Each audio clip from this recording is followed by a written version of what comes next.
उत्तर का पर्वतीय क्षेत्र या हिमालय क्षेत्र की बात करें, पिछली क्लास में हम लोग बात कर चुके हैं कि कौन सा पर्वत कहां पाया जाएगा और घाटियां कहां पाई जाएगी, लघु हिमालय का विकास इतना क्यों हुआ और बृहद हिमालय का विकास क्यों नहीं हुआ। अब ध्यान दो इस बात को। उस क्लास से आगे हम लोग देखते हैं, जब बातें हो रही थी तो ये कहा कि मान लिया जाए ये पर्वत है, ये हिमालय का नॉर्थ स्लोप है और ये हिमालय का साउथ स्लोप है।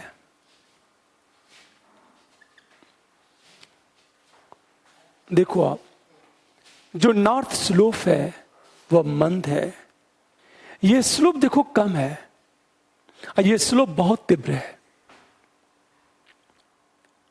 अब चूंकि स्लोप कम है तो यहां ऑलरेडी इस स्लोप पर सूर्य ताप की मात्रा कम होती है। यहां साउथ स्लोप पर सूर्य ताप की मात्रा ज्यादा होती है। आखिर सूर्य ताप ज्यादा क्यों हम लोग पढ़ चुके हैं, क्योंकि ये कर्क रेखा के उत्तर में है। जैसे ये कहा जाए ये इक्वेटर है, अब सोचो आप, ये कर्क रेखा है, हिमालय यहां स्थित है और हम लोग डिस्कस कर चुके हैं कि सनरेज हिमालय के साउथ स्लोप पर पड़ेगा। नॉर्थ स्लोप पर सूर्य की किरणें सीधी नहीं पड़ेगी, साउथ स्लोप पर किरणें पड़ेंगी। या ऑलरेडी साउथ स्लोप पर सूर्य ताप की मात्रा ज्यादा होगा, पर नॉर्थ स्लोप पर सूर्य ताप की मात्रा कम होगा। ऑलरेडी नॉर्थ स्लोप पर सूर्य ताप कम तो तापमान कम होगा। हाँ, सूर्य ताप यदि कम होगा तो तापमान कम, यदि तापमान कम होगा तो स्वाभाविक है बर्फ जमी रहेगी।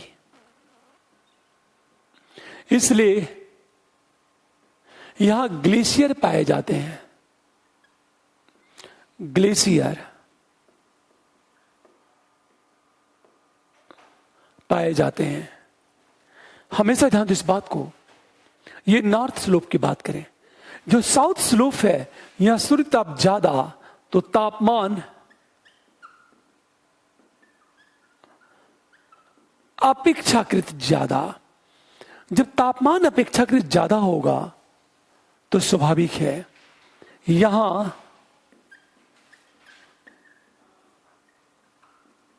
मानव बस्तियां होगी।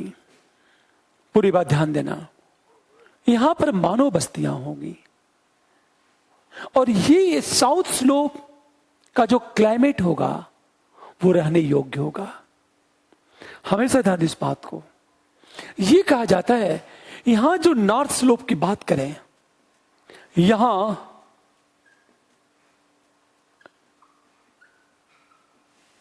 हिमपात ज्यादा होता है, बर्फ नहीं, वर्षा नहीं होती। हमेशा ध्यान दो। लेकिन जो साउथ स्लोप है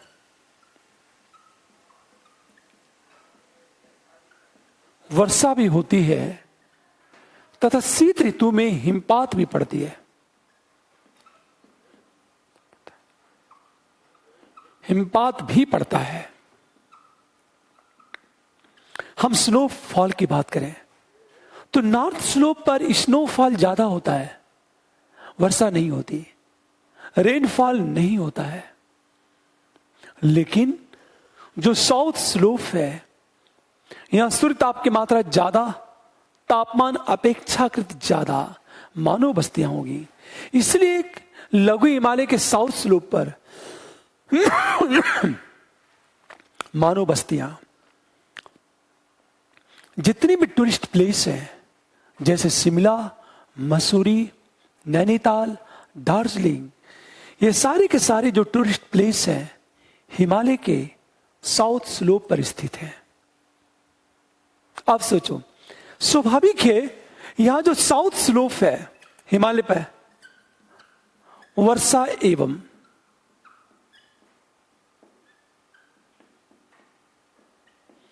तापमान ज्यादा होने से जैव विविधता ज्यादा।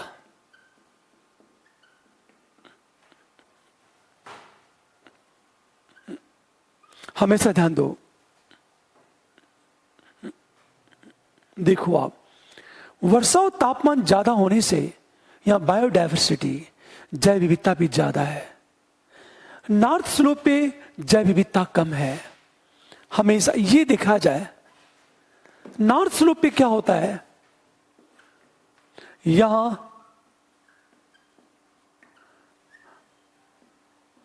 तापमान कम होने से जैव विविधता कम। सच तो ये है कि यहां हमेशा ध्यान दो, यहां वृक्षों का विकास कम हुआ है, यहां घने वन पाए ही नहीं जाते। एक तरह से यह कहा जाए, यहां पथरीली भूमि है।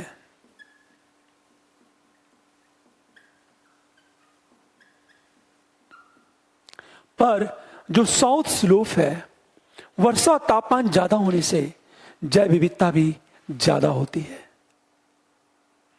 अब एक चीज सोचो, ये जो नॉर्थ स्लोप है, यहां ग्लेशियर पाए जाते हैं, ग्लेशियर हिमानियां पाई जाती हैं।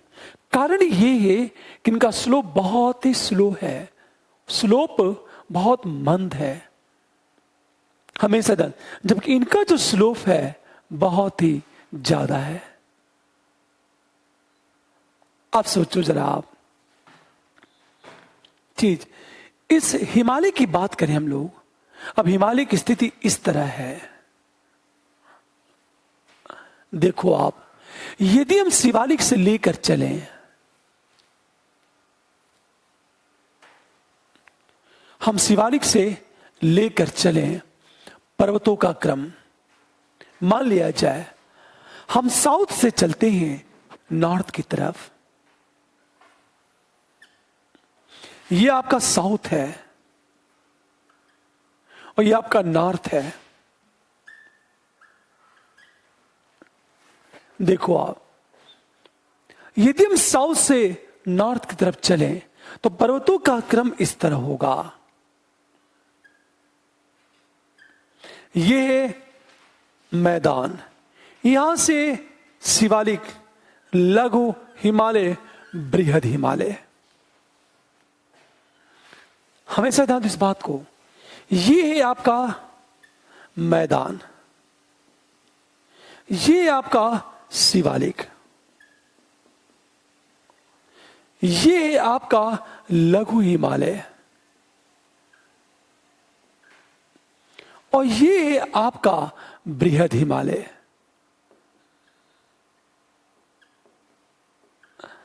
अब देखो आप, इसकी बात जब पाया जाता है तो देखा जाए जास्कर, लद्दाख, ये जास्कर है और ये लद्दाख है। हम बात करें, अब एक चीज सोचो जरा, इसके साथ यदि देखा जाए आगे थोड़ा सा कराकोरम पाया जाता है, ये है कराकोरम। कराकोरम के पास कैलाश पर्वत पाया जाता है, ये है कैलाश पर्वत। उसके बाद तिब्बत का पठार है, ये है तिब्बत का पठार। इन पर्वतों का यदि सीक्वेंस देखा जाए तो मैदान है, मैदान के उत्तर जाओगे तो शिवालिक होगा, उसके बाद लघु हिमालय, उसके बाद बृहद हिमालय, जास्कर, लद्दाख, कराकोरम, कैलाश पर्वत है और तिब्बत का पठार है। हम इसे इस तरह देख सकते हैं, ये पर्वतों का सीक्वेंस है और कई बार पर्वतों का सीक्वेंस पूछ देता है दक्षिण से उत्तर या उत्तर से दक्षिण। हम इसे इस तरह देख सकते हैं, हमेशा ध्यान दो इस बात को, हम इस तरह देख सकते हैं इसे, हाँ, तिब्बत के पठार के बाद आगे जो है क्यूनुल पर्वत है।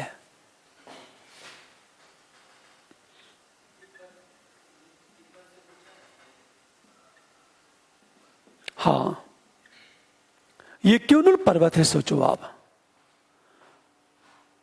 अब सोचो जरा आप, ये समुद्र तल से ऊंचाई, सबसे ज्यादा ऊंचाई बृहद हिमालय की है। समुद्र तल से जब ऊंचाई की बात करेंगे तो सबसे ज्यादा जो ऊंचाई है बृहद हिमालय की है। बेशक उसके बाद जास्कर है, लद्दाख है, फिर कराकोरम है। कराकोरम की ऊंचाई भी ज्यादा है। उसके बाद कैलाश पर्वत है आपका, तिब्बत का पठार है, और सारे क्यूनुल पर्वत है। ये हम पर्वत की बात करें, साउथ से जब हम नॉर्थ तरफ जाएंगे तो ये पर्वतों का सीक्वेंस है। हम इसे इस तरह देख सकते हैं। देखो आप, हम इसे इस तरह देख सकते हैं कि मान लिया जाए ये भारत है। देखो आप, ये पूरा मैदान है आपका, ये मैदान है,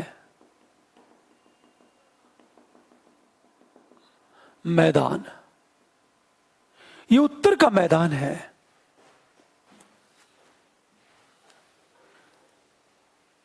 अब ध्यान दो इस बात को, ये आपका मैदान है। मैदान के ऊपर जब जाएंगे हम, आप मैदान के ऊपर, ये पूरा शिवालिक रेंज है। शिवालिक, ये शिवालिक है। शिवालिक के बाद आपका लघु हिमालय है। ओ सॉरी, देखो ये आपका लघु हिमालय है।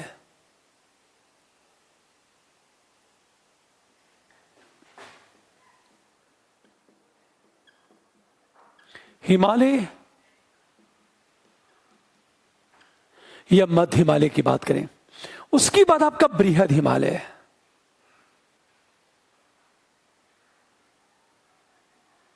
पीर पंजाल, धौलाधार, नागटिब्बा, मसूरी रेंज, महाभारत श्रेणी, डोकिया रेंज, ब्लैक माउंटेन और डफलाबोम, ये सारे पर्वत हैं। आप सोचो, उसके बाद आपका बृहद हिमालय है। ये आपका बृहद हिमालय।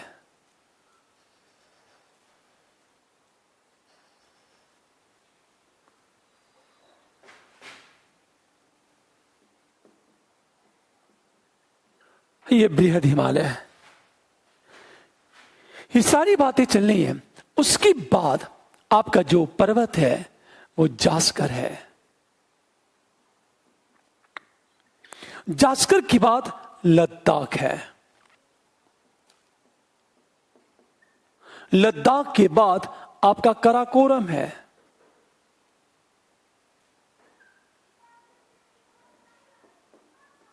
हम कराकोरम की बात करें, उसके बाद जब तिब्बत के पठार की तरफ जाओगे तो एक कैलाश पर्वत है।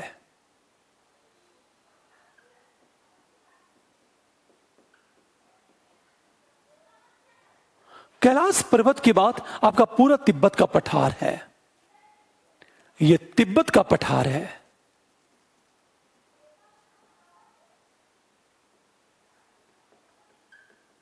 उसके बाद आपका क्यूनुल है पर्वत।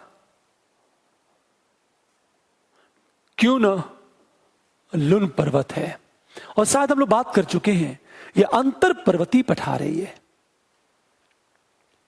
यदि साउथ से नॉर्थ तरफ जाते हैं तो ये स्थित होगी हमारी। और कराकोरम में क्या है, एक दर्रा है जहां से हम तारिम बेसिन की यात्रा करते हैं। इन पर्वतों का सीक्वेंस देख लो आप। यहां बहुत सारी हिमालय ग्लेशियर पाए जाते हैं। हिमालय पे ये कहा जाए, हिमालय पर ग्लेशियर पाए जाते हैं।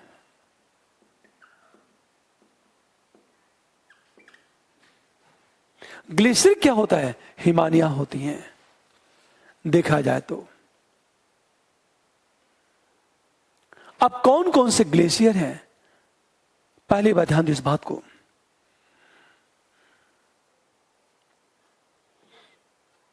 ये थोड़ा चूंकि एलएसी का मुद्दा बहुत ज्यादा हाईलाइट है, इसलिए यहां से ग्लेशियर के बारे में भी प्रश्न पूछा जा सकता है। आप सबने बना लिया होगा, ठीक है। ये ग्लेशियर, इन पर्वतों का सीक्वेंस देखो, सीक्वेंस उल्टा ना हो। देखो आप, हम यदि बात करें ग्लेशियर पाए जाते हैं, तो ग्लेशियर में सबसे पहले होता है बालतोर हिमनद।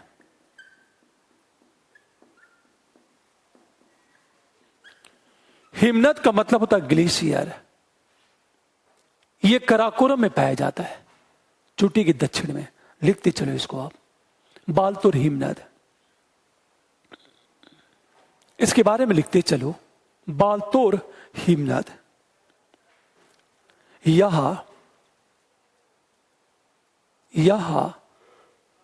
कराकोरम श्रेणी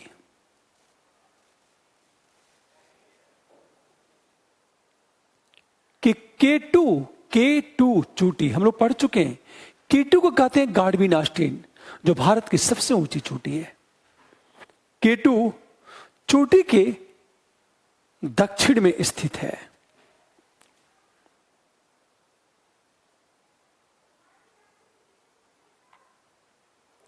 दूसरा है बातुरा, बातुरा हिमनद।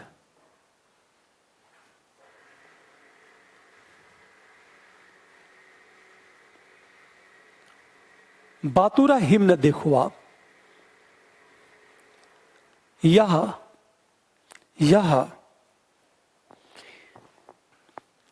कराकोरम श्रेणी के पश्चिम में स्थित है।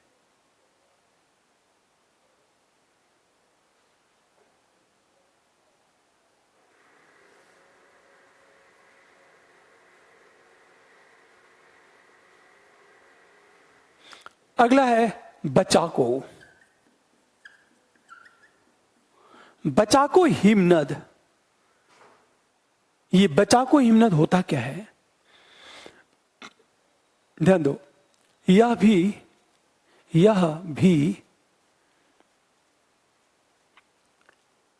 कराकोरम श्रेणी में स्थित है।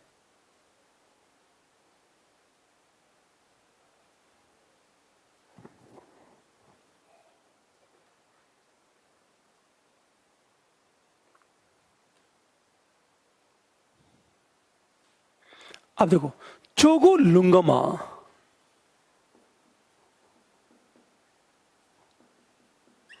चोगो लुंगमा ग्लेशियर देखो आप,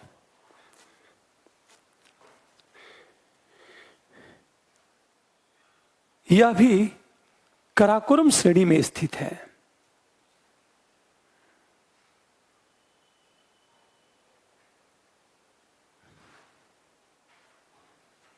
अच्छा, अब देखो अगला दियारमीर, दियारमीर हिमनद मतलब ग्लेशियर।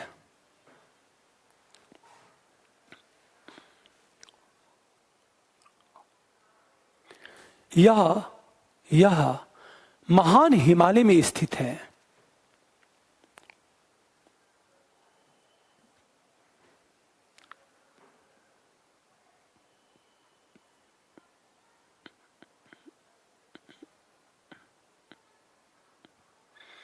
इसका ढाल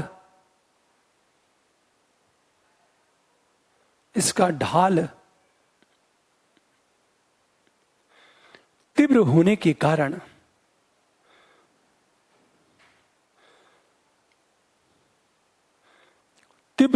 कारण इसे पार करना कठिन है।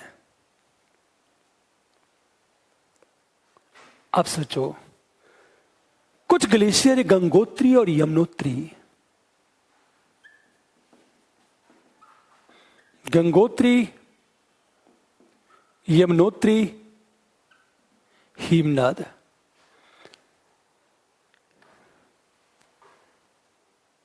यह उत्तराखंड में स्थित हैं।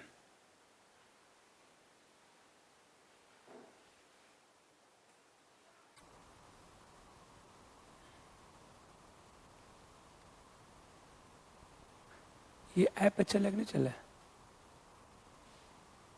लग तो नहीं रहा है।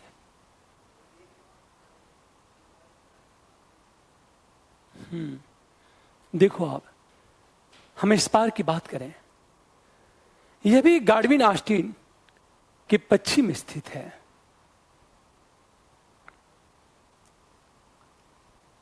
अगला है खोर्दो चीन।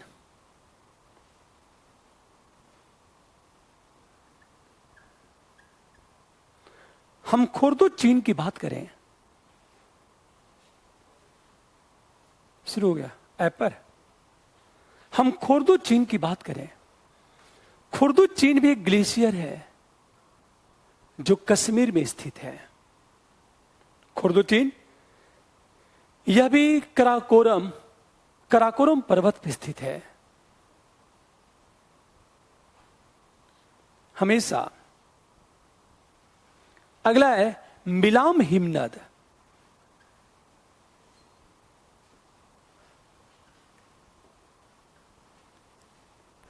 मिलाम हिमनद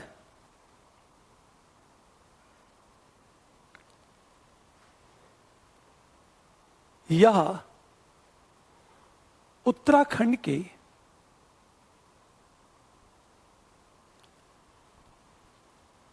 पिथौरागढ़ जिले में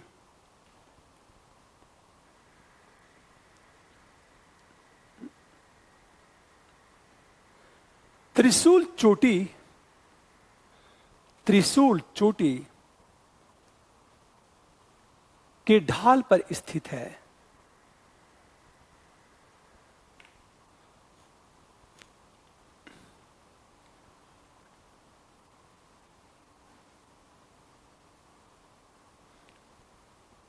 अब देखो, अगला जो हिमनद है पिंडारी।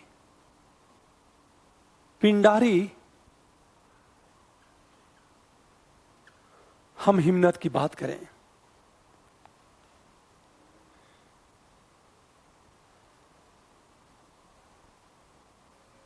यह उत्तराखंड में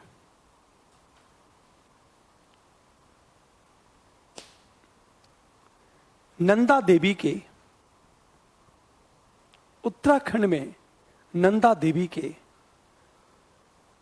पश्चिमी ढाल पर स्थित है।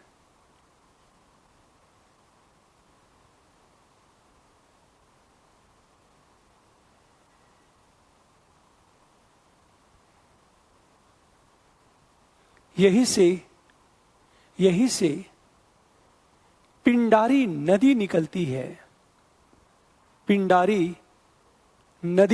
है।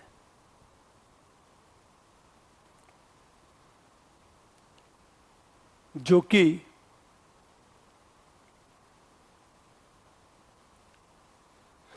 अलकनंदा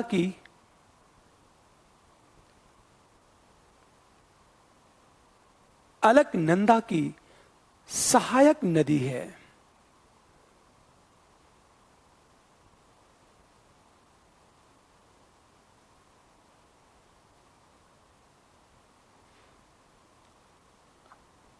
अगला है सियाचिन ग्लेशियर।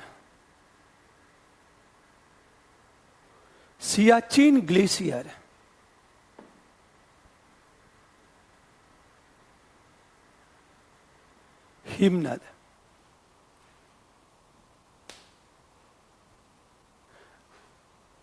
सियाचिन ग्लेशियर देखो, यह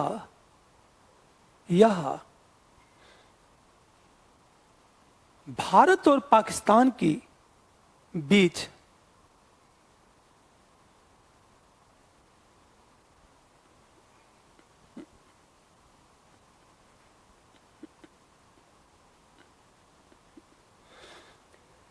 नियंत्रण रेखा के समीप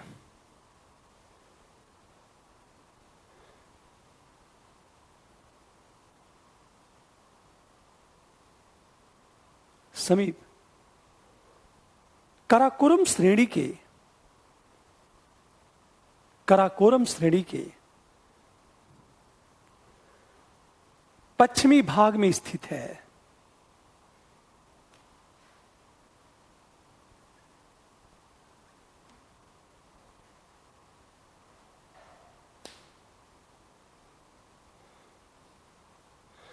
अगला है जेमू हिमनद।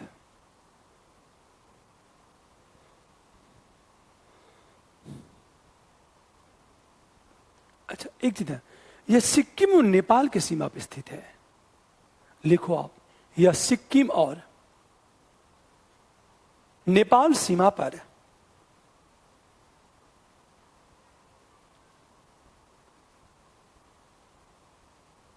कंचनजंगा चोटी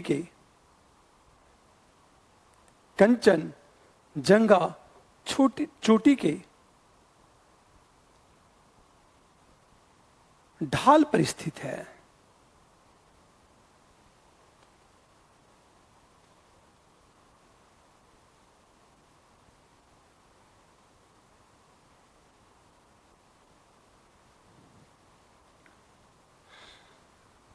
अब सोचो आप,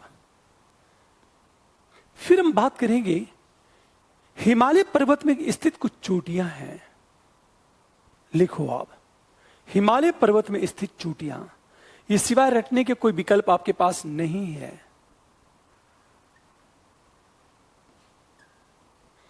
तंत्र में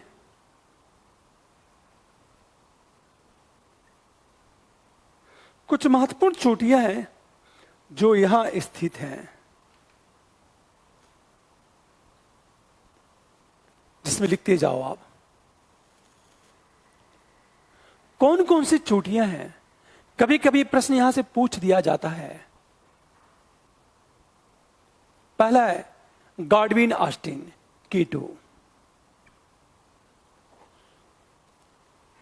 K2 गॉडविन ऑस्टिन, यह कराकोरम में स्थित है।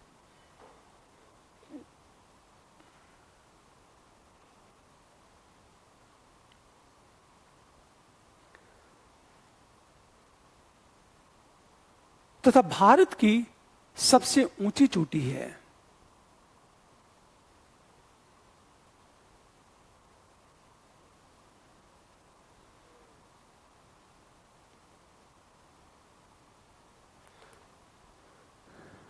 अगला है नंदा देवी।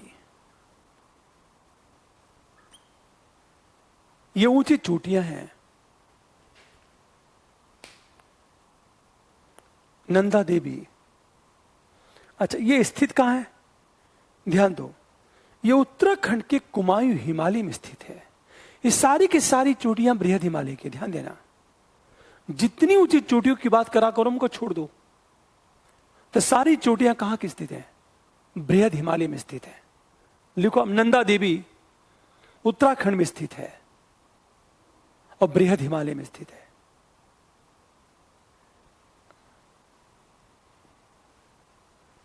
अगला है नंगा पर्वत।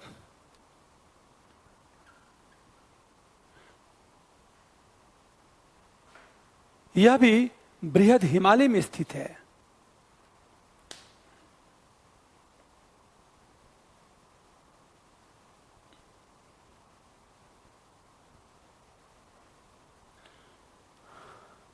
अच्छा, एक चीज ध्यान दो इस बात को।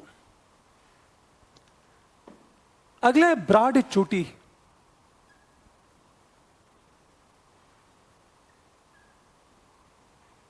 हम चोटी की बात करें, ये जो चोटी है पाकिस्तान ऑक्युपाइड कश्मीर में है, पीओके में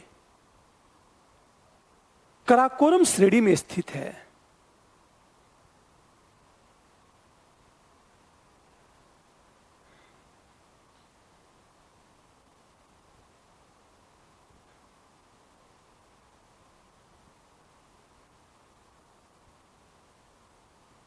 अगला है गासिर ब्रूम,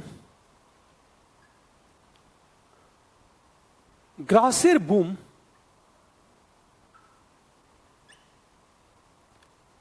यह भी ऊंची चोटी है, कराकोरम में स्थित है ये।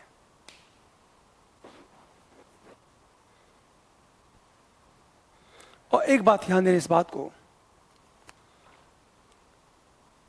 यह भी कराकोरम में स्थित है, हमेशा ध्यान दो। वहीं पर मासिर ब्रूम भी है, मासिर बूम।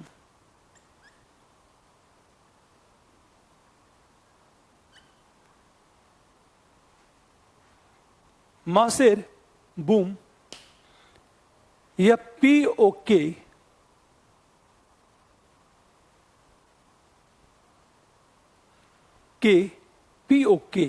के कराकोरम पर्वत श्रेणी में स्थित है, कराकोरम पर्वत श्रेणी में स्थित है।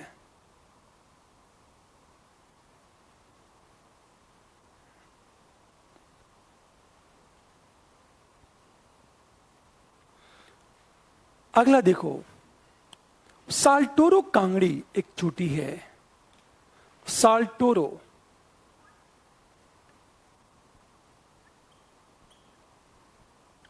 कांगड़ी एक चोटी है, यह कश्मीर में स्थित है।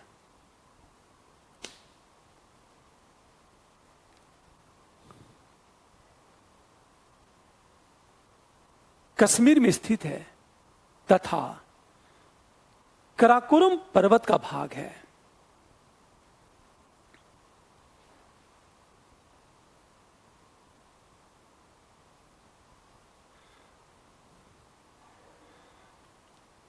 अब देखो, आप एक पर्वत ऊंची चोटी है, नून कून जास्कर श्रेणी में है। नून कून जास्कर, यह जास्कर श्रेणी में स्थित है, नून कून।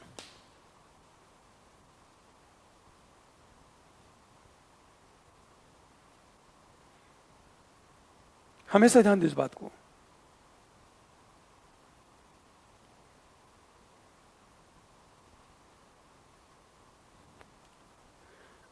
बद्रीनाथ, यह उत्तराखंड के चमोली जिले में स्थित है, बद्रीनाथ।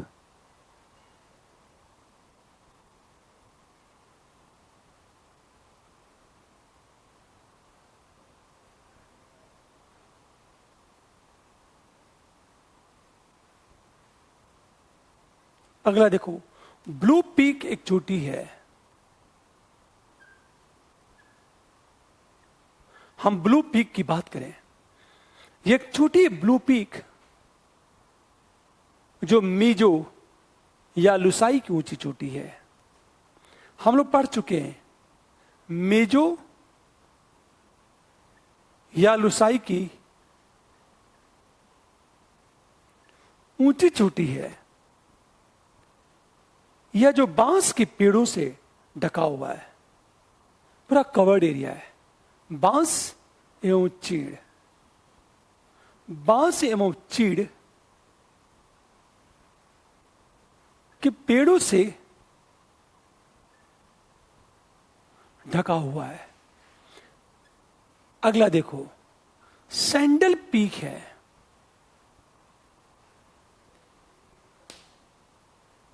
ब्लू पीक मेजो लुसाई की ऊंची चोटी है। अब मेजो पहाड़ी कहां पाई जाती है? मिजोरम में। हमेशा ध्यान दो, एक सैंडल पीक है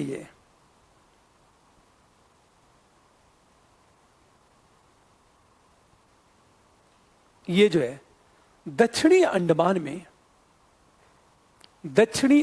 में स्थित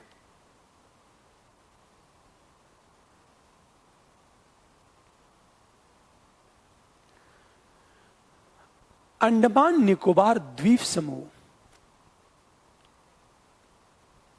अंडमान निकोबार द्वीप समूह की सर्वोच्च चोटी है।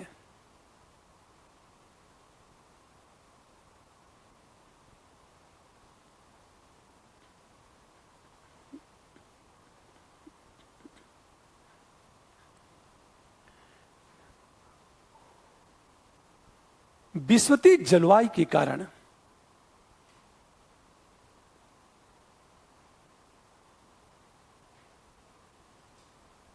विश्वती जलवायु के कारण यह सदाबहार वनों से ढका रहता है।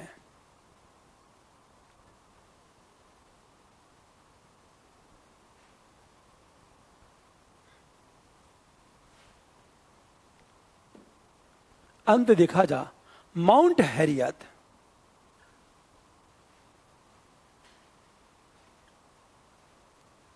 माउंट हैरियट यह भी जो है निकोबार द्वीप समूह की चोटी है। निकोबार द्वीप समूह की ऊंची चोटी है यह निकोबार।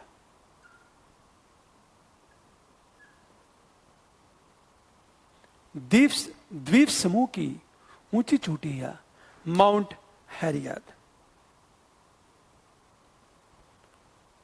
एक से ध्यान देने इस बात को, कंचनजंगा की बात करें हम लोग, यह सिक्किम और नेपाल के बॉर्डर पर स्थित है। हमेशा कंचनजंगा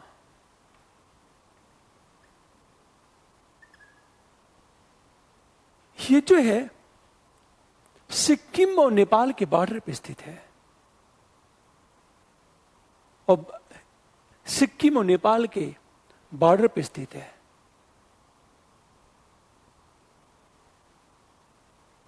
हमेशा और हिमालय में स्थित हिमालय में स्थित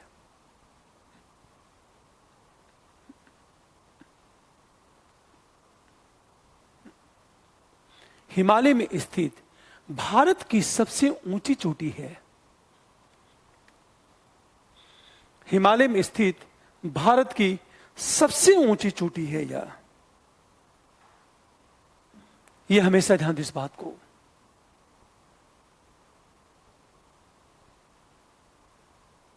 अच्छा, यदि प्रश्न यह पूछा जाए भारत में स्थित हिमालय की सबसे ऊंची चोटी, हमेशा ध्यान दो तो कंचनजंगा। यदि प्रश्न यह पूछा जाए भारत की सबसे ऊंची चोटी तो केटू।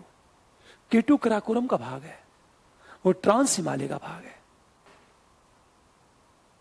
ठीक है, और एवरेस्ट की चोटी नेपाल में स्थित है। यदि चीन दावा कर रहा है कि वो चीन का भाग है। हमेशा ध्यान देने इस बात को। क्लियर? अच्छा, अब एक प्रश्न कि दर्रे पाए जाते हैं।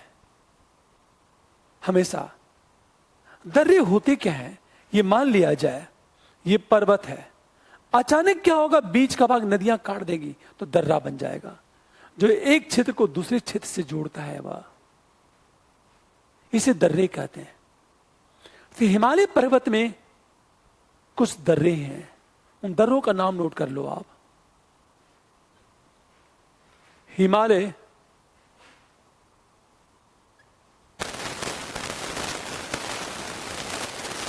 पर्वत श्रेणी में स्थित दर्रे, वो कौन से दर्रे हैं जहां से लोग पार करते हैं?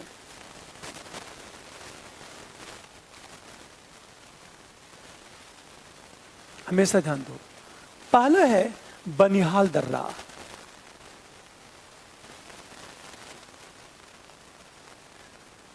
बनिहाल दर्रा,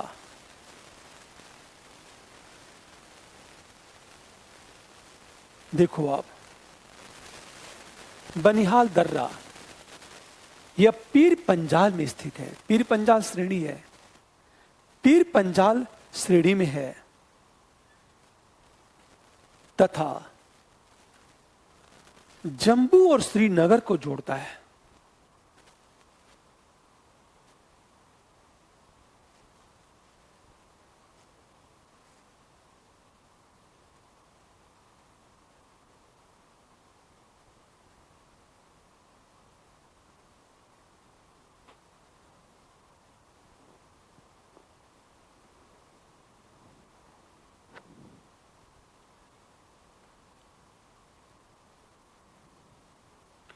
दूसरा बुर्जिल दर्रा,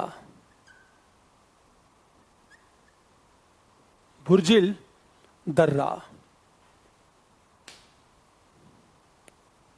अच्छा, ये जो दर्रा है यह कश्मीर घाटी को लद्दाख से जोड़ता है।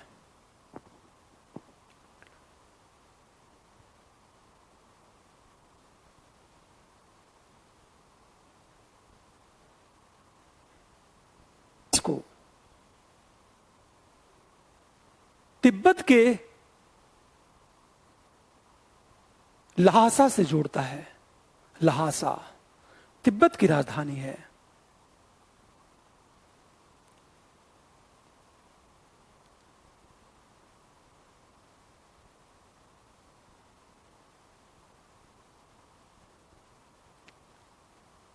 अगला है दिहांग। ये जो दिहांग दर्रा है, हम दिहांग की बात करें,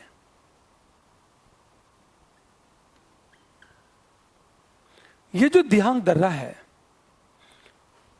अरुणाचल को मांडले, मांडले मतलब म्यांमार, अरुणाचल को मांडले से जोड़ता है।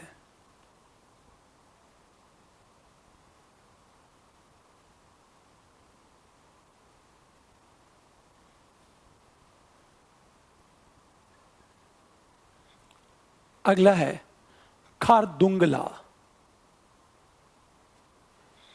ये जो खारदुंगला दर्रा है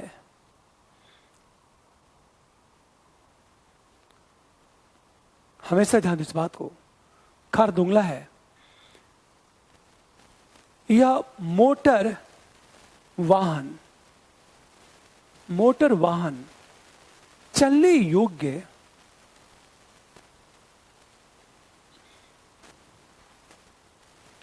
सबसे ऊंचा दर्रा है।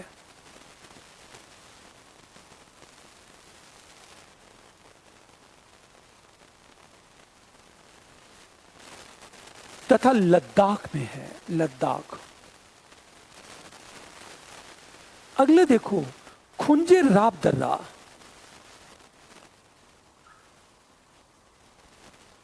खुंजे, खुंजे राब दर्रा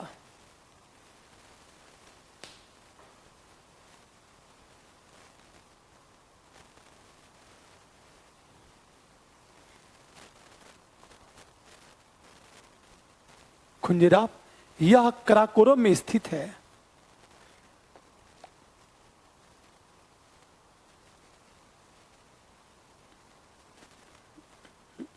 तथा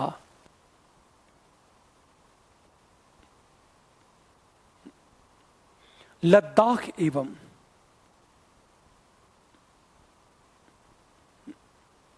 चीन के, लद्दाख एवं चीन के सिक्यांग प्रांत को जोड़ता है। सिक्यांग प्रांत को जोड़ता है।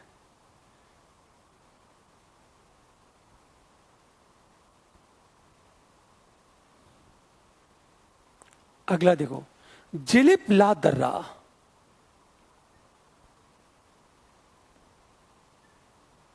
जिलिप ला दर्रा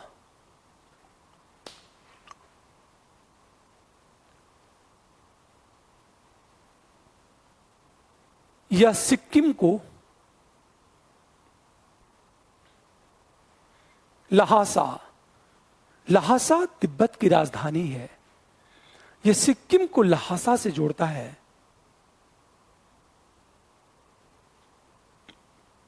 तथा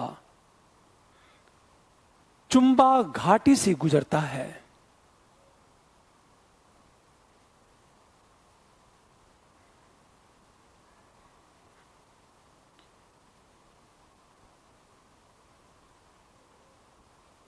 अगला है जोजिला दर्रा।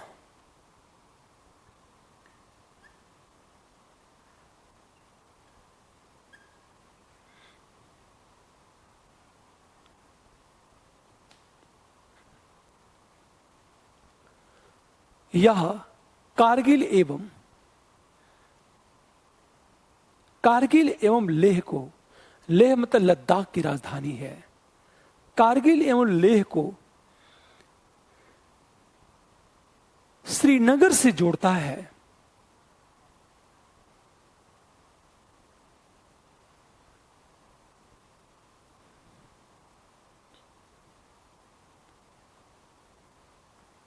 केंद्र सरकार ने इसे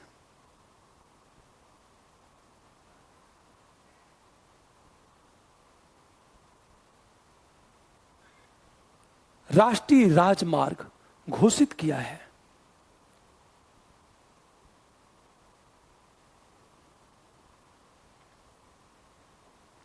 अब देखो, लिपुलेख को लेकर अक्सर विवाद चल रहा देखा होगा भारत और नेपाल के बीच।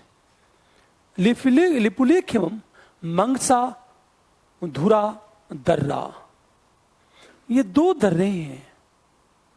लिपुलेख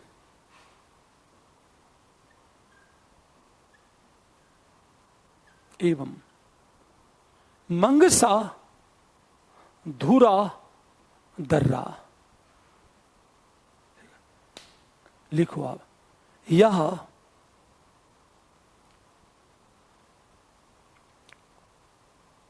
यह उत्तराखंड को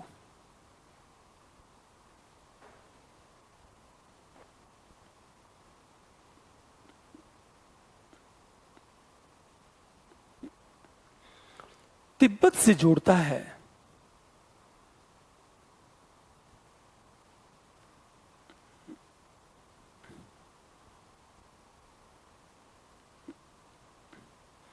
तथा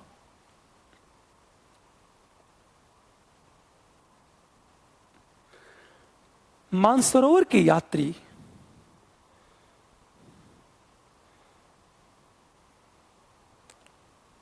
इसी दर्रे से जाते हैं। नाथुला दर्रा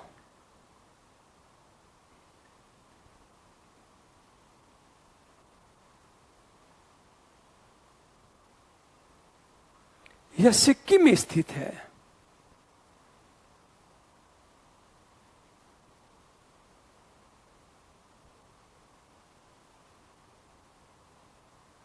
सिक्किम में स्थित है तथा प्राचीन रेशम मार्ग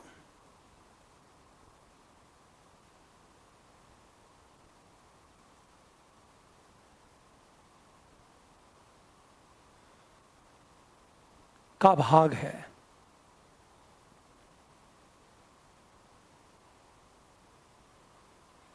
अगला है रोहतांग दर्रा।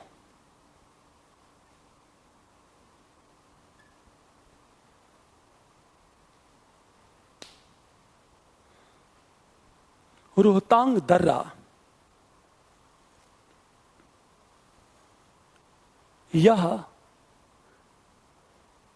यह हिमाचल प्रदेश की कुल्लू,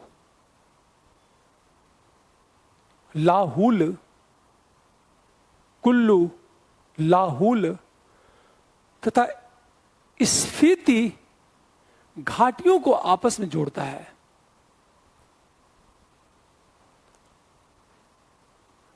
घाटियों को आपस में जोड़ता है।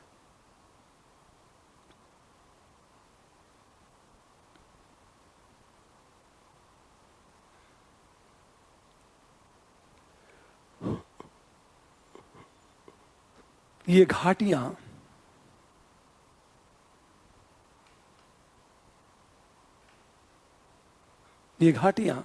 सेब के लिए फेमस है। ये घाटियां सेब के लिए फेमस है। अगला देखो, पीर पंजाल दर्रा। पीर पंजाल दर्रा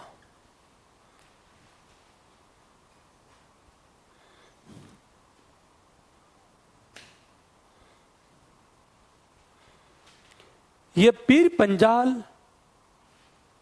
पर्वत में स्थित है।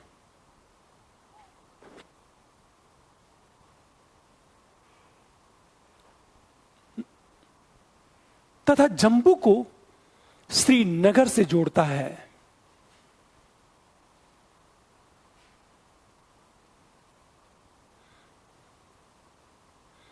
ये है आपका उत्तर का पर्वतीय प्रदेश। अब एक चीज सोचो, हम उत्तर के मैदान की बात करें,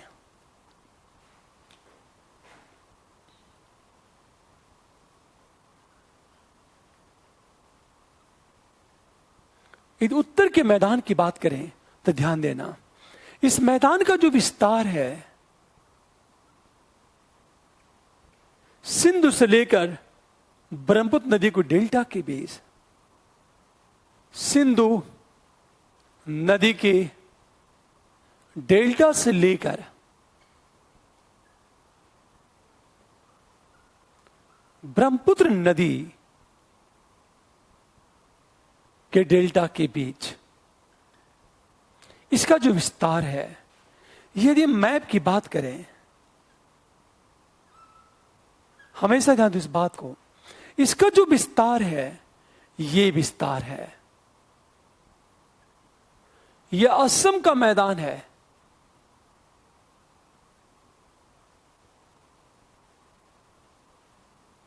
ये पूरा विस्तार देखो आप, इसका जो पूरा विस्तार है ये भारत है। सोचो आप, ये उत्तर का मैदान है। ये इस मैदान के निर्माण में सिंधु, गंगा और ब्रह्मपुत्र नदियों ने एक बड़ी भूमिका निभाई है। एक चीज सोचो आप, ये मैदान है उत्तर का मैदान। देखो आप, सिंधु नदी के डेल्टा से लेकर ब्रह्मपुत्र नदी के डेल्टा के बीच स्थित है ये मैदान। लगभग इस मैदान की लंबाई 3200 किलोमीटर है और चौड़ाई लगभग 150 से लेकर 300 किलोमीटर है। हमेशा ध्यान दो इस बात को। अब ये बहुत ही इंटरेस्टिंग है यार। यदि हम बात करें, देखो आप, हम बात करें, ये जो उत्तर का मैदान है इसे कई भागों में डिवाइड किया गया है अध्ययन की दृष्टि से। जैसे सबसे बड़ी चीज राजस्थान का मैदान,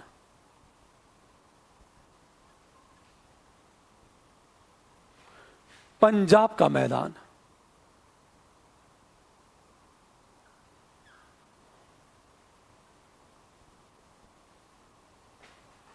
गंगा का मैदान। और गंगा के मैदान में तीन चीजें, ऊपरी गंगा, मध्य गंगा और निचली गंगा। असम का मैदान, या हम बात करें ब्रह्मपुत्र का मैदान के मैदान की बात करो, या फिर हम बात करें ब्रह्मपुत्र नदी के मैदान की बात की जाए,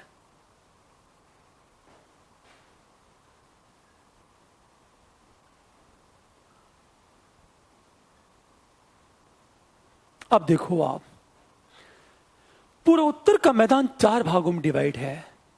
राजस्थान का मैदान, पंजाब हरियाणा का मैदान, गंगा का मैदान, ऊपरी गंगा, मध्य गंगा और निचली गंगा, असम का मैदान या ब्रह्मपुत्र का मैदान। इसको ध्यान से समझो इस बात को। पूरी संभावना है कि प्रश्न आपके मिल जाए यहां से।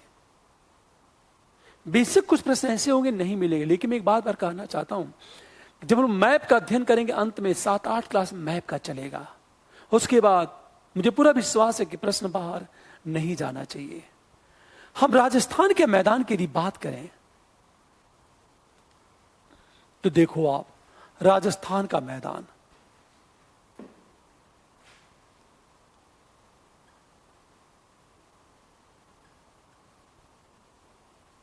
देखो इस मैदान का जो विस्तार है, विस्तार अरावली के पश्चिम में है। इसका जो स्लोप है, ढाल, हमेशा ध्यान दो, नॉर्थ ईस्ट से साउथ वेस्ट की ओर है। इसका जो स्लोप है, निर्माण कैसे हुआ?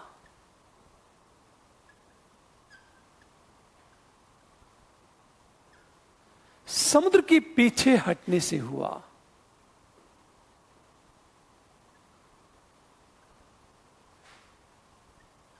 इसका प्रमाण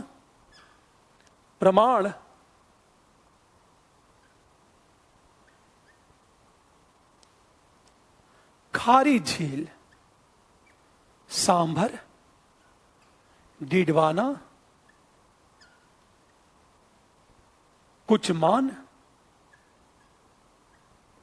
और पंचप्रदा का पाया जाना है। इस मैदान में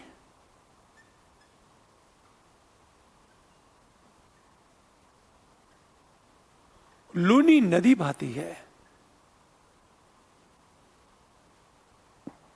जो कच्छ के रण में विलीन हो जाती है।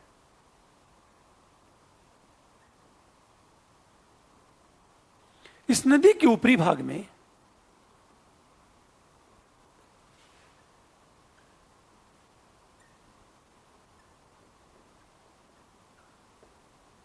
मीठा जल तथा दक्षिणी भाग में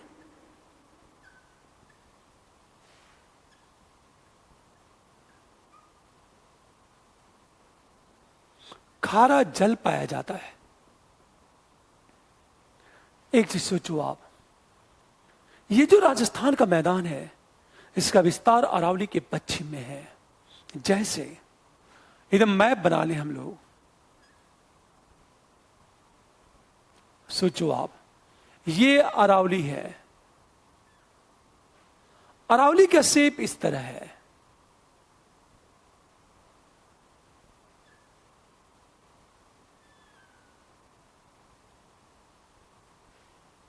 ये अरावली है।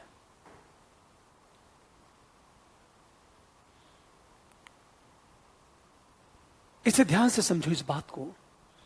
इसका जो इस मैदान का विस्तार अरावली के पश्चिम में, यह अरावली का पूर्वी भाग है, यह अरावली का पश्चिमी भाग है। हमेशा ध्यान दो इस बात को। यह अरावली का पूर्वी भाग है, यह अरावली का, इसका जो पूरा मैदान है, ये देखो,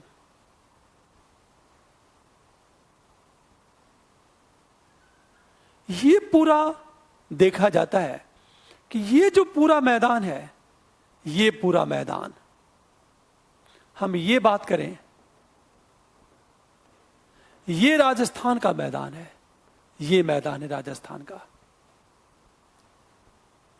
ये अरावली के पश्चिम में है। अब ध्यान देने इस बात को, इसका मैदान का जो स्लोप है, नॉर्थ ईस्ट से साउथ वेस्ट की ओर है, उत्तर पूरब से, जैसे मैंने ये कहा, ये देखो आप, ये नॉर्थ, साउथ, ईस्ट, वेस्ट, ये नॉर्थ ईस्ट है, ये साउथ वेस्ट है। नॉर्थ ईस्ट से साउथ वेस्ट की ओर इसका स्लोप है। यह इस मैदान का विस्तार नॉर्थ ईस्ट से साउथ वेस्ट की ओर है। यह आप ध्यान देने इस बात को। इसका निर्माण कैसे हुआ? यह मान्यता है कि समुद्र जब पीछे हटा तो इसका निर्माण हुआ। तो यह कैसे माना जा सकता है? तो इसका प्रमाण क्या है? यहां खारी झील पाई जाती है, सांभर, डिडवाना, कुचमान और पंचप्रदा का पाया जाना, यह खारी झील है। ये इस मैदान में लूनी नदी बहती है, जो कच्छ के रण में विलीन हो जाती है। ये लूनी नदी बहती है, जो कच्छ के रण में विलीन हो जाती है। ये इस नदी के ऊपरी भाग में मीठा जल और इस नदी के निचली भाग में खारा जल पाया जाता है। अब सोचो, यह एक शब्द है अरावली। अरावली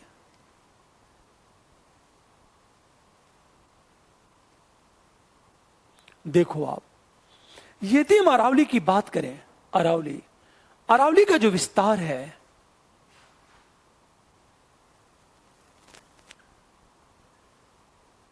कि हम बात करें इसका जो विस्तार है, गुजरात के पालनपुर से दिल्ली तक, इसकी जो लंबाई है 800 किलोमीटर है। हमेशा ध्यान दो, अरावली की लंबाई, इसका विस्तार गुजरात के पालनपुर से दिल्ली तक इसका विस्तार है। इसकी जो दिशा है, दिशा साउथ वेस्ट से नॉर्थ ईस्ट की ओर है। अरावली इस तरह है, देखो आप, north south east west, south west से नॉर्थ ईस्ट की ओर है। इसका जो विस्तार है देखो वह कैसे है। इसकी जो दिशा है वो दिशा साउथ वेस्ट से नॉर्थ ईस्ट की ओर है, अरावली की दिशा।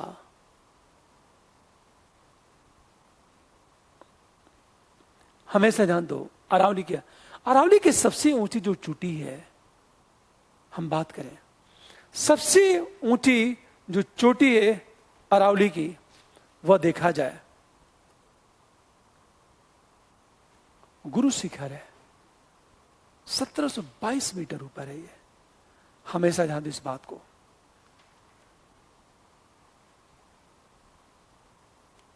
हमेशा ध्यान दो इस बात को। ऊंची चोटी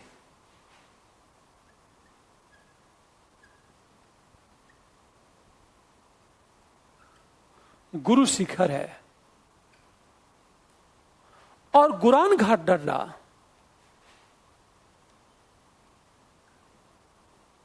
घाट दर्रा, ये गुरान घाट दर्रा गुरु शिखर को माउंट आबू से अलग करता है। शिखर को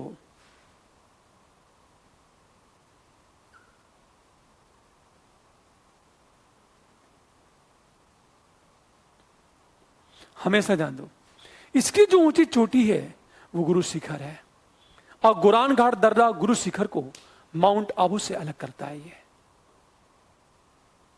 अच्छा, ये जो अरावली है दिल्ली में इसको रायसीना हिल्स कहते हैं इसे। हमेशा यह सीधे राजस्थान से हरियाणा होते हुए दिल्ली तक पहुंची है। यह अपने अंतिम अवस्था में यह टूट गई है, दिल्ली में जाके विलीन हो गई है अरावली।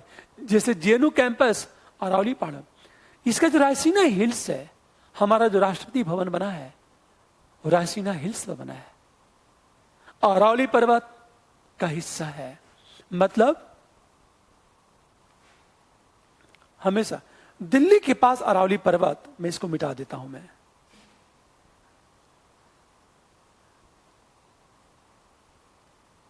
देखो आप, ये जो अरावली पर्वत है, हम इसकी बात करें,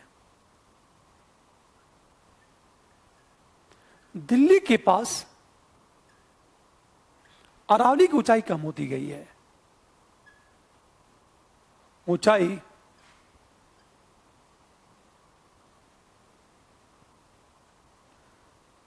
और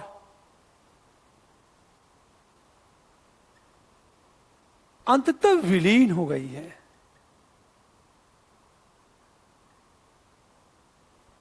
इसे दिल्ली के पास रायसीना हिल्स कहा जाता है।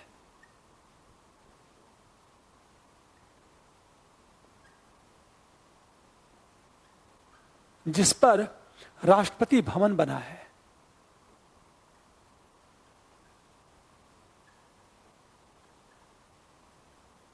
निर्मित है, रायसीना हिल्स की हम बात करें,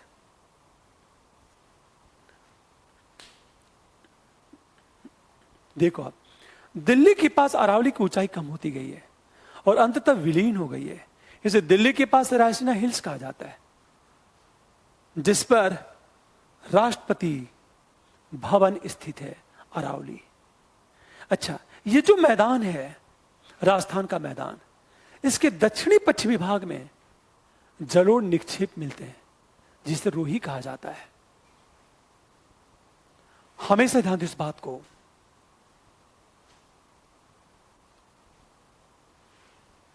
देखो आप इस राजस्थान के मैदान की बात करें,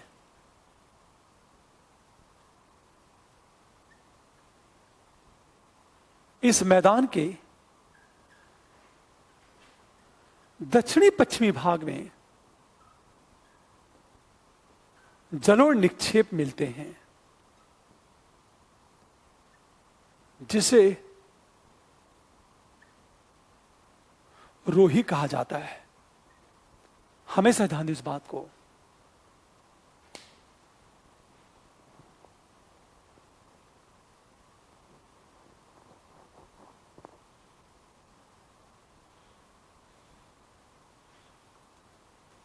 ये तो पूरा गुजरात का मैदान है, इसकी बात नहीं करेंगे हम लोग।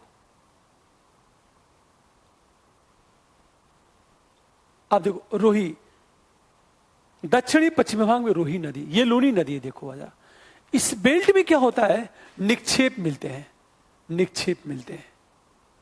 ये निक्षेप है, इसे ही कहा जाता है रोही। अब देखो आप पंजाब हरियाणा का मैदान देखो आप,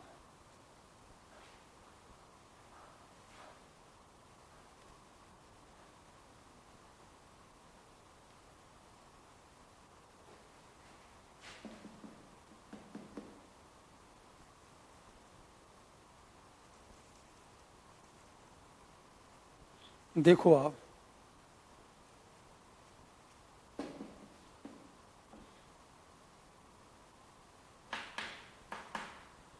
पंजाब हरियाणा के मैदान की बात करें हम लोग, पंजाब हरियाणा का मैदान। अब देखो आप इस मैदान का जो निर्माण है,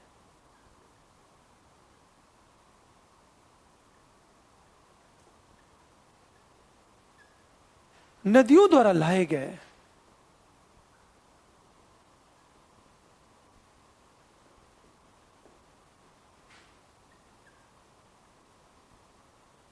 अवसादों से निर्मित है।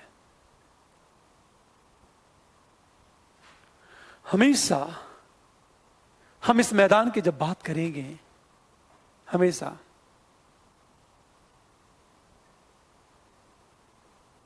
इस मैदान में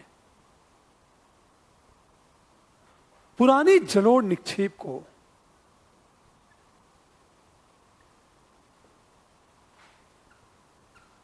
धाय तथा नवीन जलोढ़ मिट्टी को बेट कहा गया है।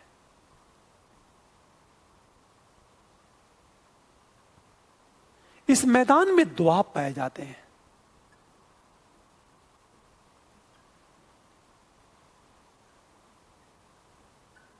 दोआब, दो नदियों के बीच का मैदान।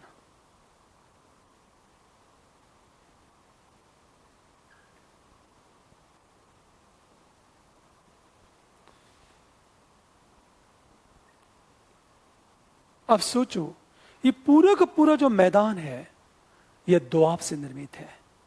मैं थोड़ा सा नदियों का सेप बना रहा हूं। मैं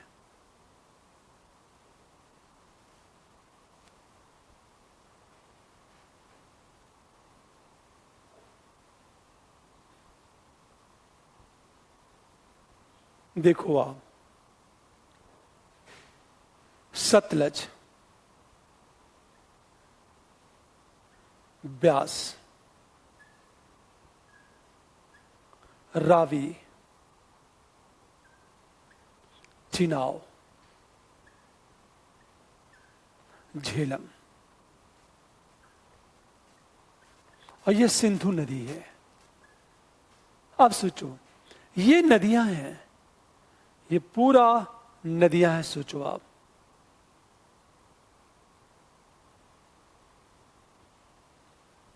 हमेशा ध्यान दो इस बात को।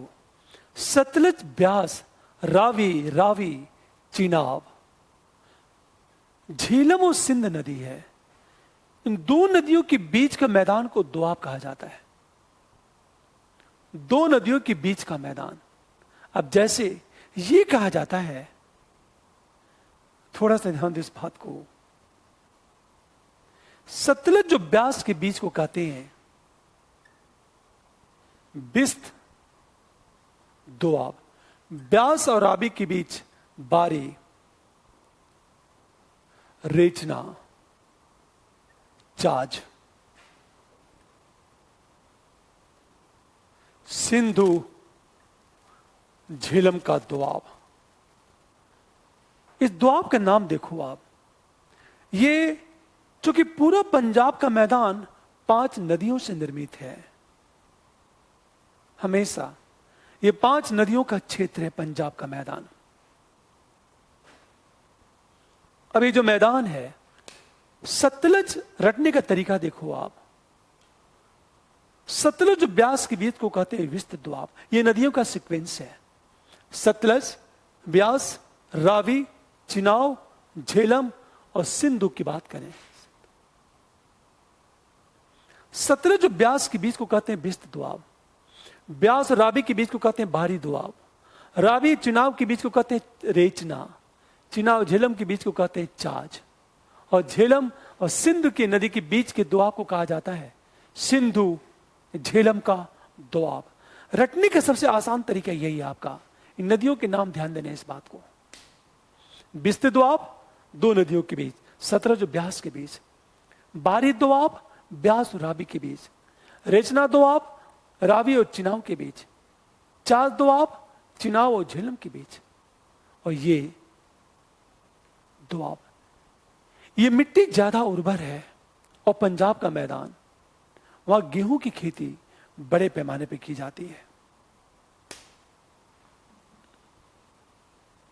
क्लियर? आप सोचो, गंगा के मैदान की बात करें हम लोग, यदि गंगा के मैदान की बात करें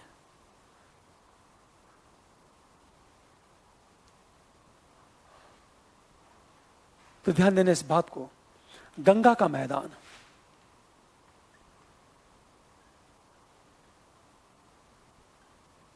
इस मैदान की जो लंबाई है लगभग 1400 किलोमीटर है, और इसकी जो चौड़ाई है लगभग 300 किलोमीटर है, इसकी चौड़ाई है।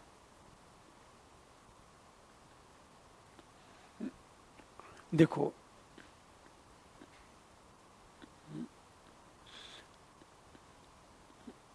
गंगा का मैदान लंबाई 1400 किलोमीटर और चौड़ाई कितनी है इसकी? 300 किलोमीटर है। इसकी चौड़ाई केवल 300 किलोमीटर है और इसकी जो लंबाई है लगभग 1400 किलोमीटर है। ये गंगा के यदि मैदान की बात की जाए, ऊपरी गंगा, मध्य गंगा और निचली गंगा,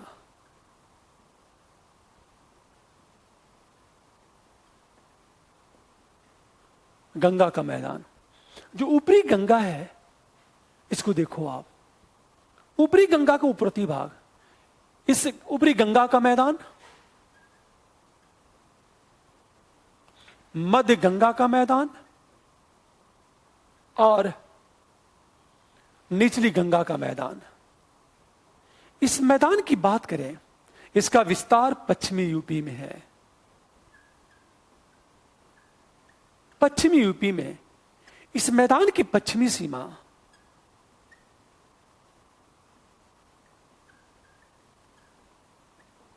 सीमा जो है यमुना नदी बनाती है, और इस मैदान का जो स्लोप है, ढाल पूर्व की ओर है। हमेशा ऊपरी गंगा का जो मैदान है विस्तार पश्चिमी यूपी में है। इस मैदान की जो पश्चिमी सीमा डिसाइड करती है यमुना नदी बनाती है, और इसका जो ढाल है स्लोप नॉर्थ की ओर, ईस्ट की ओर है, पूरब की ओर है। मध्य गंगा का मैदान, यदि हम इसके विस्तार की बात करें, इसका जो विस्तार है, देखो आप, मध्य यूपी,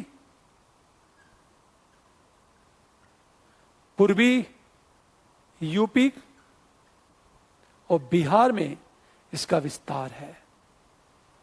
इसका जो स्लोप है, जो ढाल है, वो पूर्व की ओर है।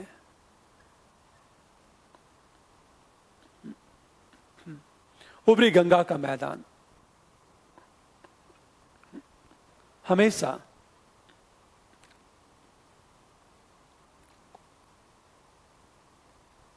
पूरी बात ध्यान देने इस बात को, इसका जो स्लोप है वो पूर्व की ओर है। इस मैदान की पश्चिमी सीमा यमुना नदी बनाती है। इसका विस्तार पश्चिमी यूपी में है। यह तो गंगा का मैदान, ऊपरी गंगा का मैदान। लेकिन जो निचली गंगा का मैदान है, इसको ध्यान से सुनो इस बात को, तो मजा आएगा। जैसे देखो आप, ये पूरा का पूरा जो मैदान है अवसादों से, जल और मिट्टी से निर्मित है। याद रखना, ये जो मैदान है जलोढ़ मिट्टी से निर्मित है ये मैदान। और जलोढ़ मिट्टी, एलुवियल सॉइल की बात करें, नदियां जो अवसाद लाती हैं, सेडिमेंट्स लाती हैं, उन अवसादों के जमा होने से जो निर्मित मैदान है उसे कहते हैं जलोढ़ मैदान। निचली गंगा का जो मैदान है, इसका विस्तार, पूरी बात ध्यान दो, हम निचली गंगा के मैदान की हम बात करें, थोड़ा सा ध्यान देने इस बात को तो अच्छा लगेगा। देखो आप, हम निचली गंगा के मैदान की बात करते हैं। निचली गंगा का मैदान, जैसे ये भारत है,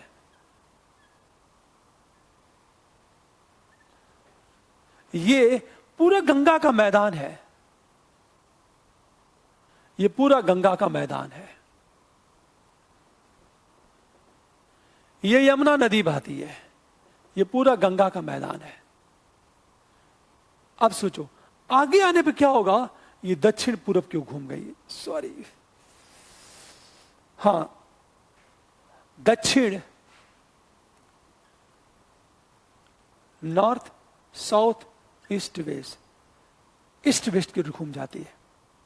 सही बात है। दक्षिण पूरब क्यों घूम जाती है ये मैदान देखो, ये मैदान है। अब ध्यान दें, ये जो मैदान है, ये जो मैदान है आपका, ये यमुना नदी है।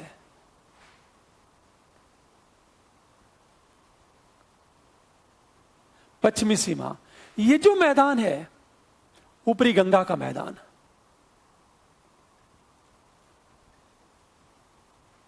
ये जो मैदान है, ये जो मैदान है मध्य गंगा का मैदान है।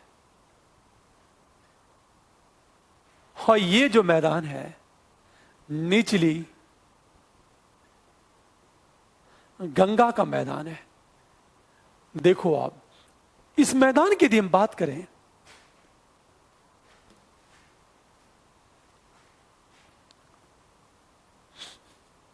देखो आप, इस मैदान की यदि बात करें, निचली गंगा का मैदान, इसका जो ढाल है, इसका जो ढाल है, एक बात ध्यान देने इस बात को, वो ढाल है दक्षिण पूर्व की ओर है,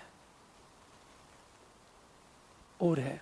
अब देखो, हम इसकी यदि बात करें, ये पूरा का पूरा जो है छोटा नागपुर का पठार है। ये छोटा नागपुर का पठार है ये, और ये मैदान है।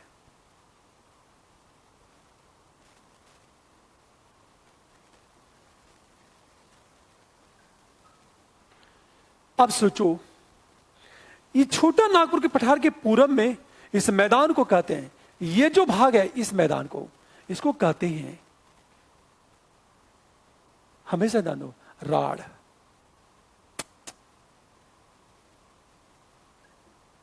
राढ़ कहते हैं। और ये जो बेल्ट है, ये आपका बेल्ट है, ये सुंदरबन है। इसका मतलब ये है कि ये जो मैदान है, इस मैदान के दक्षिण में छोटा नागपुर का पठार है। हमेशा इस पठार के पूर्व में मैदान को राढ़ कहते हैं।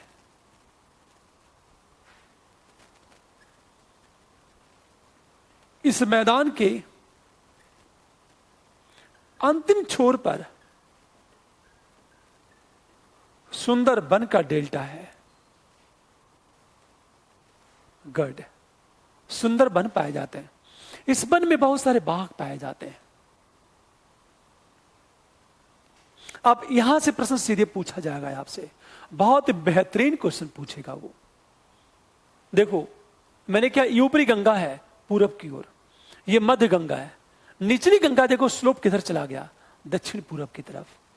दक्षिण पूरब मैंने बताया था, नॉर्थ, साउथ, ईस्ट, वेस्ट की बात करें, ये चला गया। देखो आप, दक्षिण पूरब की ओर चला गया। इस मैदान के दक्षिण में छोटा नागपुर पठार है, और छोटा नागपुर पठार के ठीक पूरब में ये जो एरिया है, ये जो एरिया है, ठीक पूरब में देखो आप, पूरब में इसी मैदान को राढ़ कहते हैं, राढ़। और इस मैदान के सबसे अंतिम छोर पर सुंदरबन पाया जाता है। और ये ज्यादातर जो सुंदरबन है, यहां मैंग्रोव वन पाए जाते हैं।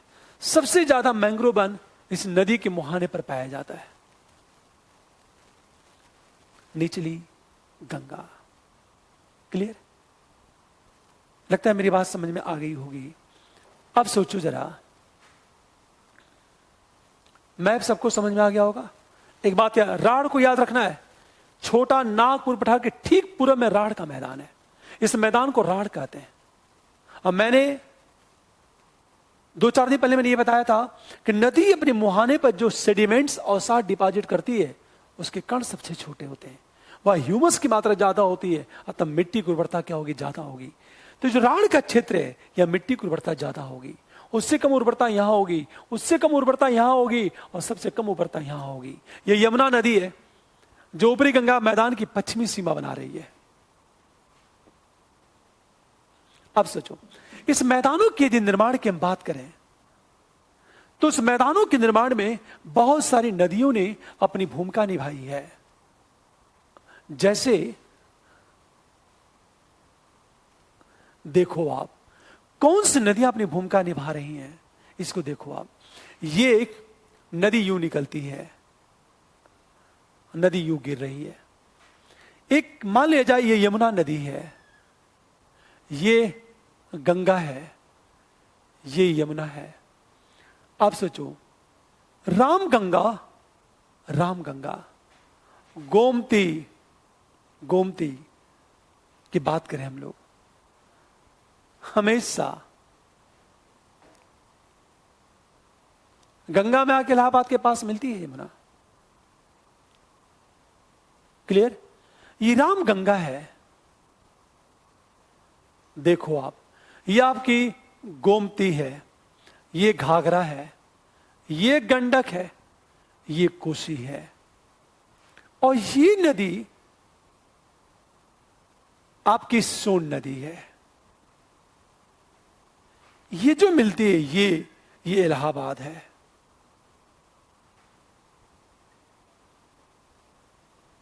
और ये जो मिलती है, ये पटना है। हमेशा गंगा, रामगंगा, गोमती, घाघरा, गंडक, कोसी, ये सोन नदी है और ये यमुना नदी है।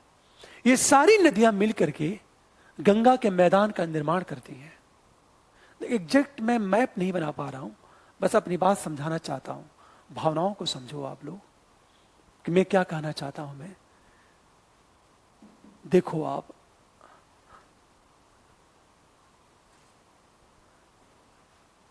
देखो मैं मैप तो सही तरीके से नहीं बना पा रहा हूं मैं, पर मेरी कोशिश है कि आपको रफली एक मैप खींच करके अपनी बात समझा सकूं मैं। ये मेरी कोशिश है। बस एक चीज देखो, गोमती यमुना से पहले मिल रही है, उसके पहले राम गंगा मिले, ये गंगा है। क्लियर? और यमुना नदी गंगा में कहां मिलती है? इलाहाबाद के पास। सोन नदी कहां मिलती है? पटना के पास। देखो आप, इन नदियों ने मिलकर के गंगा के मैदान का निर्माण किया।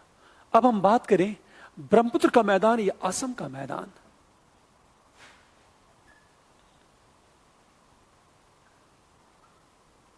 ब्रह्मपुत्र का मैदान या असम का मैदान की बात करें। अब देखो, यदि हम इसकी बात करेंगे, इन नदियों की यदि हम बात करेंगे, देखिए इस मैदान की जो लंबाई है 720 किलोमीटर, इसकी जो चौड़ाई है लगभग 80 किलोमीटर।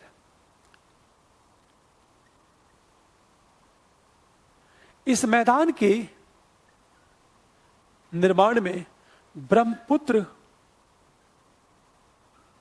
एवं उसकी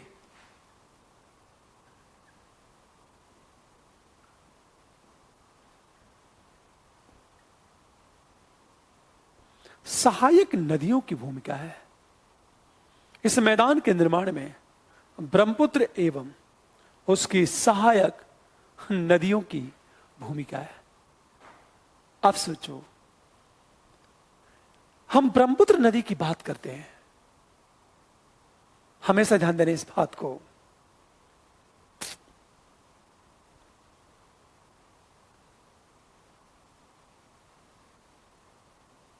मैं एक रफली मैप बना रहा हूं अपनी बात समझाने के लिए।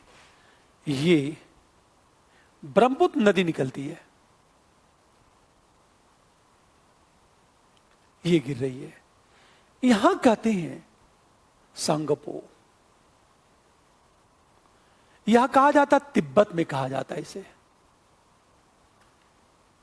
अरुणाचल प्रदेश में जब प्रवेश करती है तो इसे दियांग कहा जाता है। अरुणाचल प्रदेश में, असम में इसे ब्रह्मपुत्र कहा जाता है।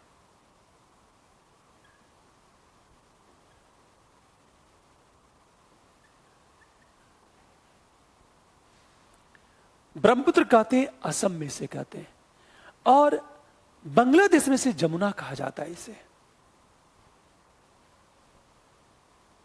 हमेशा बांग्लादेश में से जमुना कहा जाता है।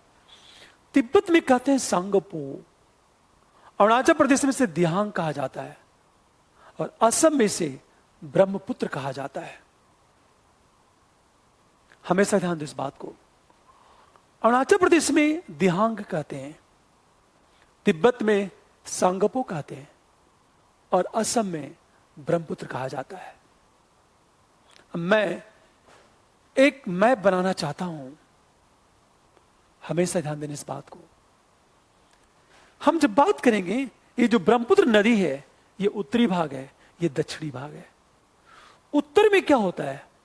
ब्रह्मपुत्र नदी के उत्तर में गोखुर झील और प्राकृतिक तटबंध का निर्माण ज्यादा हुआ है, जबकि दक्षिण में क्या होता है? न तो गोखुर झील है, ऑक्सबो लेक, न तो प्राकृतिक तटबंध का निर्माण हुआ है। आखिर ऐसा क्यों हुआ? हमेशा ध्यान दो इस बात को, पूरी बात ध्यान देना। होता क्या है, ऊपरी जो भाग है वहां की चट्टानें कोमल है, बड़े पैमाने पर अपरदन होता है। अब नदियां जब ब्रह्मपुत्र नदी में गिरती हैं तो विसर्ग बनाती हुई, क्योंकि अवसाद की मात्रा ज्यादा है तो जगह जगह अवसाद जमा हो जाता है। तो ये जब नदियां निकलती हैं तो गिरना चाहिए, पर नदी जो समानांतर बहने लगती है, इस तरह ब्रह्मपुत्र के समानांतर बहने लगती है। तो मैंने क्या कहा, इसको इस तरह देखो आप, ये आपकी ब्रह्मपुत्र नदी है, हमेशा जान दो। मैंने क्या बताया, इस ब्रह्मपुत्र नदी के उत्तर में क्या होगा, लिखते चलो। उत्तर में नदी विसर्प, गोखुर झील तथा प्राकृतिक तटबंध का निर्माण होता है।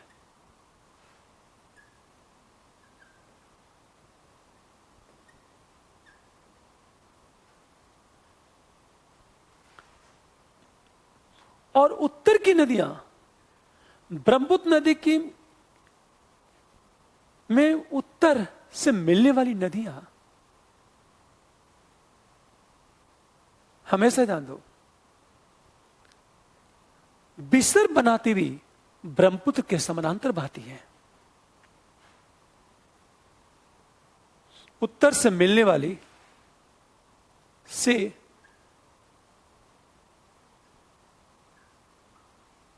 ब्रह्मपुत्र में मिलने वाली नदियां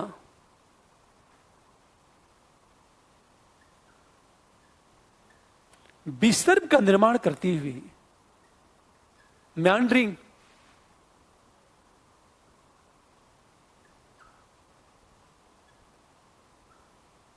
ब्रह्मपुत्र के समानांतर प्रवाहित होती है, नांतर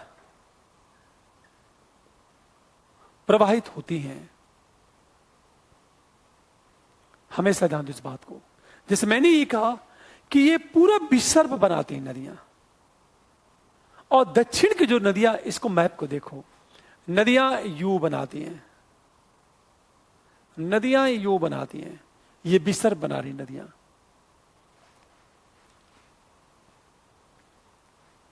नदी ये गोखुर झील का निर्माण करती है,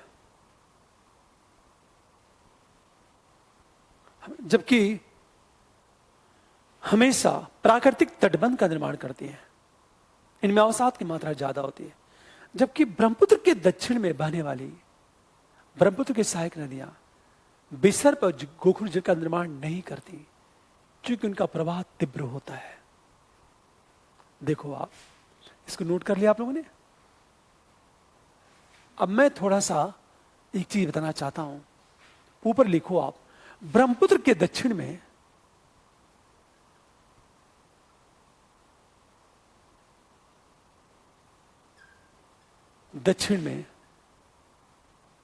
प्रवाहित होने वाली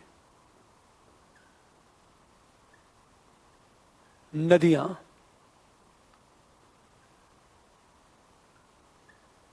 गोखुर झील एवं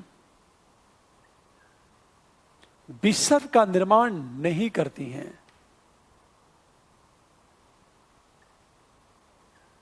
क्योंकि इनका प्रवाह तीव्र होता है।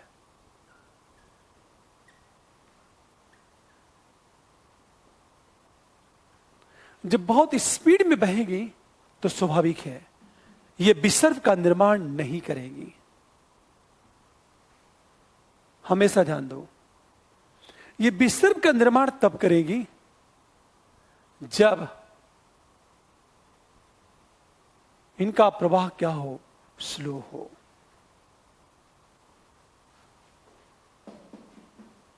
यह बात हमेशा ध्यान देना।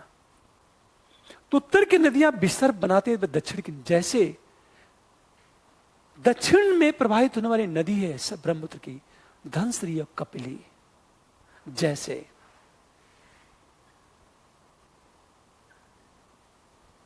धनश्री एवं कपिली नदियां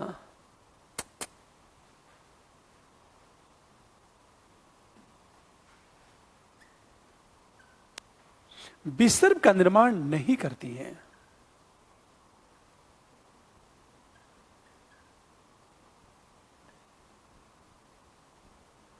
तथा हमेशा ध्यान दो, ये कर तथा इन नदियों ने क्या किया, रेगमा और मिक्री पहाड़ियों को मेघालय के पठार से अलग कर दिया, तथा इन नदियों ने रेगमा एवं मिकिर की पहाड़ियों को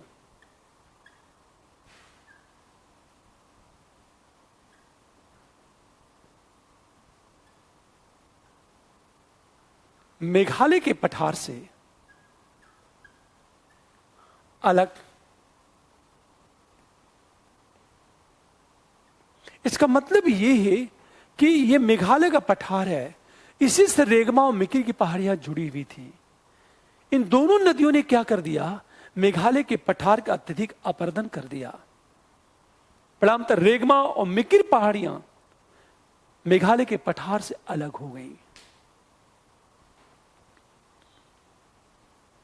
हमेशा ध्यान दें इस बात को। अब एक प्रश्न, ये तो बातें हो गई। अब एक बार जब उत्तर की नदियों को देखेंगे तो स्थलाकृति के दृष्टिकोण से हम इसे कई भागों में डिवाइड कर देते हैं। स्थलाकृति के दृष्टिकोण से उत्तर के मैदान को देखो आप, उत्तर के मैदान को स्थलाकृति के दृष्टिकोण से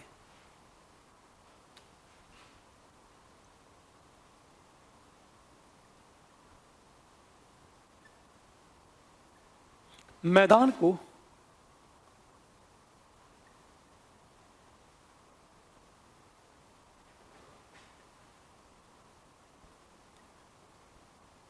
कई भागों में विभाजित। जैसे हम भाबर की बात करें, हम तराई की बात करें, तराई क्षेत्र, हम बांगर की बात करें और खादर की बात करें, ये चार क्षेत्र है। भाबर, हम भाबर की बात करें, इसका जो विस्तार है सिंधु से तिस्ता के बीच,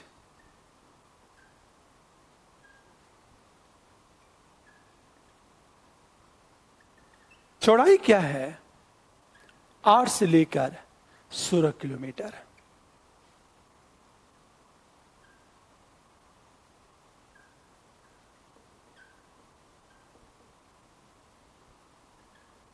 छोटी नदियां लुप्त हो जाती हैं। तराई जो क्षेत्र है इसका जो विस्तार है सिंधु से तिस्ता के बीच, इसकी जो चौड़ाई है 20 से लेकर 30 किलोमीटर। हमेशा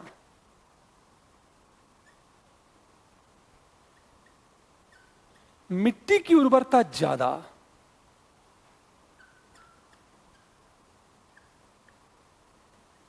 पश्चिम में चौड़ाई कम, पूर्व में चौड़ाई ज्यादा। यह तराई क्षेत्र की बात करते हैं हम लोग। भाबर जो क्षेत्र है सिंधु तिस्ता के बीच है, चौड़ाई इसका 8 से लेकर 16 किलोमीटर। अच्छा, भाबर का निर्माण कैसे हुआ?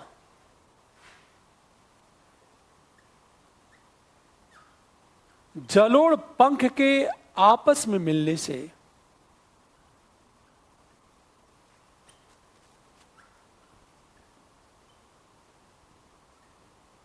हमेशा ये जो जलोढ़ पंख है इसके आपस में मिलने से ही इसका निर्माण हुआ है।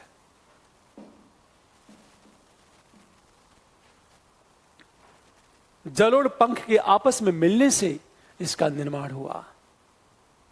और जलोढ़ पंख का है एलुवियल फैन, हम लोग पढ़ चुके हैं। नदी अपने मध्यवर्ती अवस्था में इसका निर्माण करती है। दो चीज, जलोढ़ पंख और जलोढ़ शंकु। दो बातें हम लोग कर चुके हैं, एक जलोढ़ पंख और दूसरा है जलोढ़ शंकु। क्लियर? अब सोचो,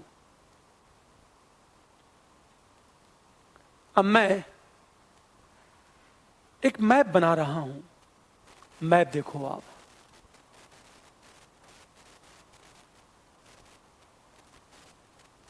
यदि हम मैप की बात करें, ये जो बांगर है पुरानी जलोढ़ मिट्टी,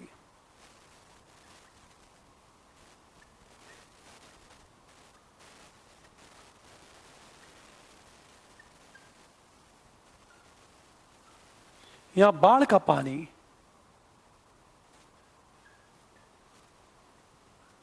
पहुंच नहीं पाता है।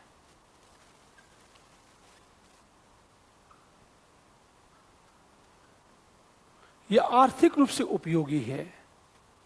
खातर क्या है? नवीन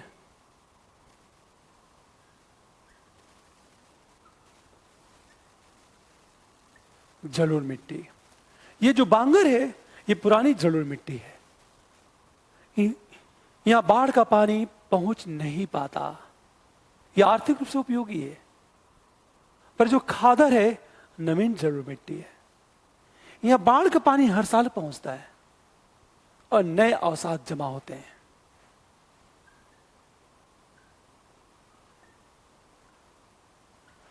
पानी तथा नई मिट्टी जमा होती है।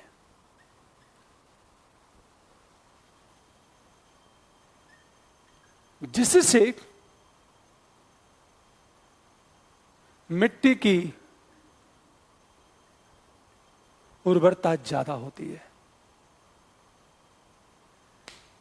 या मिट्टी की उर्वरता ज्यादा होती है, मतलब बेशक खादर में मिट्टी की उर्वरता ज्यादा होती है, पर हमेशा बाढ़ग्रस्त रहता है। वो बाढ़ग्रस्त रहता है।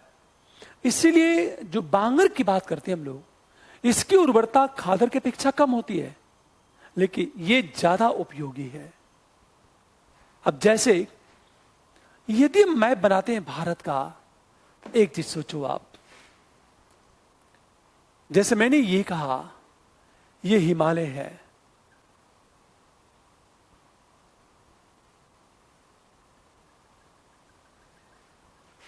हिमालय।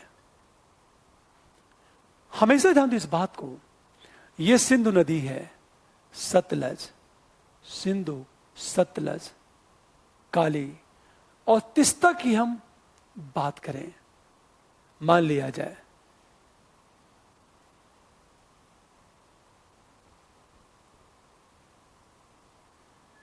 देखो ये जो है आपका क्या है? भावर क्षेत्र है। ये पूरा जो भावर क्षेत्र है, इसकी पश्चिम में चौड़ाई ज्यादा है और पूर्व में चौड़ाई कम है। लेकिन ये तराई क्षेत्र है,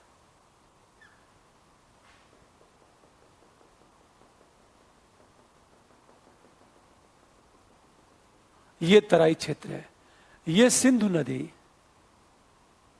सतलज, काली और तिस्ता, तिस्ता वेस्ट बंगाल में बहती है।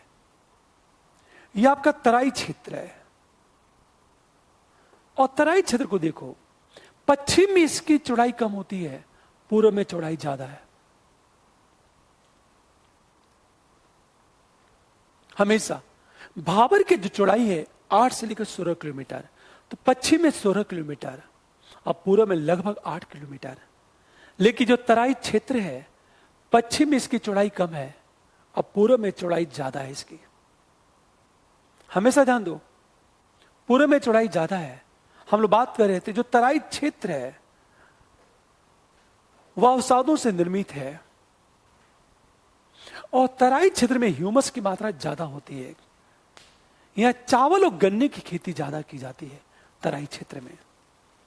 भाबर क्षेत्र में कुछ होता ही नहीं, कंकड़ पत्थर होते हैं, नदियां निकलती हैं। ये पूरा जो भाबर क्षेत्र है, जलोढ़ पंख के आपस में मिलने से ये निर्मित हुआ है। ये जो जलोढ़ पंख जब आपस में मिलते हैं तो इसका निर्माण हुआ। और तराई क्षेत्र की बात की गई। सोचो, इस भाबर क्षेत्र जो नदी लुप्त होती है तराई क्षेत्र में ऊपर आ जाती है। इसे कई जगह जो तराई क्षेत्र है वो दलदली क्षेत्र है। ठीक है। जो बांगर है ये पुरानी जलोढ़ मिट्टी है, और जो खादर है वो नवीन जलोढ़ मिट्टी है। हमेशा आर्थिक दृष्टिकोण से देखा जाए तो तराई क्षेत्र ज्यादा उपयोगी है, और बांगर क्षेत्र भी ज्यादा उपयोगी। इसी बांगर को, पुराने जलोढ़ मिट्टी को पंजाब में धाय कहते हैं, और नवीन जलोढ़ मिट्टी को बेट कहा जाता है। ये ध्यान दो इस बात को। पंजाब के बेल्ट में जब नदियां गिरती हैं तो बड़े बड़े खड्ड बनाती हैं, जिसे चो कहा जाता है। चो।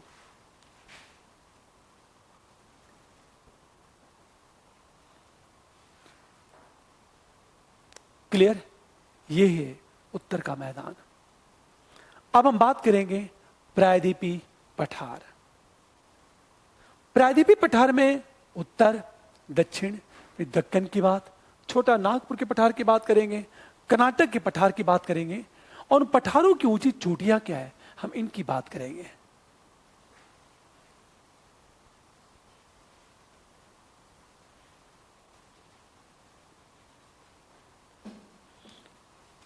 ठीक है, हम मिलते हैं कल। Thank you.